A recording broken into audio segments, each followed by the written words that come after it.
Your department would benefit from having a social media presence. But before you create an agency Twitter page and send a link to everyone in town, you're going to need a plan. A plan helps you set reasonable goals and make sure that you try to reach those goals in a direct, organized way. If there's resistance to using social media in your department from a supervisor, chief, or PIO, a plan might be the best tool in changing their minds. What plan, you ask? Well, that's where we can help.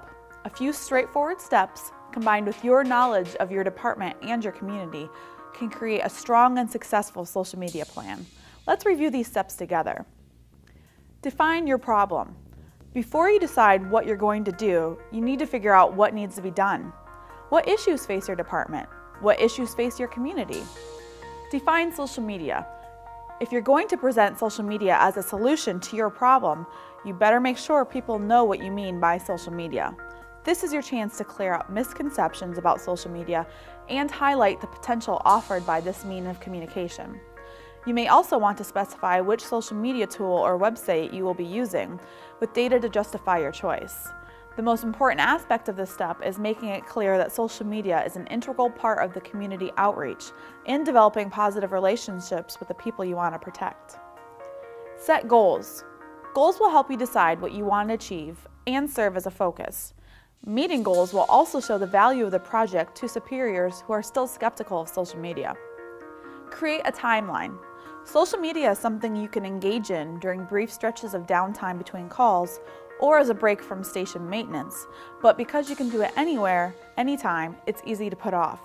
A timeline enforces a structure that makes sure you're actively addressing your goals before your audience or your department loses interest. Maintain realistic expectations. Social media isn't going to solve any problem by itself. You can't eliminate residential fire deaths in major cities through social media alone.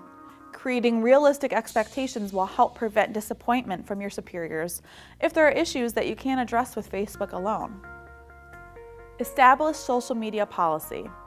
If more than one person will be posting on your social media channels, a clear policy will make sure the tone of the communication stays consistent and professional while minimizing the risk of social media mistakes, like sharing personal information or making inappropriate comments. Brainstorm contingencies. Because social media is so public, many agencies will worry about unpredictable civilian responses to their social media efforts. Having a plan that will help you handle negative or bizarre social media interactions can help ease these fears. Contingencies can help you deal with that unpredictability in positive ways. You should list a number of possible situations, such as a citizen complaining about being cut off by one of your engines on your Facebook wall, and decide approaches that will guide your response. If your department already has a social media plan, you can always revise and expand the plan based on what you've learned here. However, if you're starting from scratch, remember it may be wise to start small. Just remember, small successes early can lead to even more impressive results down the line. Good luck and happy writing. With this plan, you'll soon be ready to start creating posts and reaching out to your community.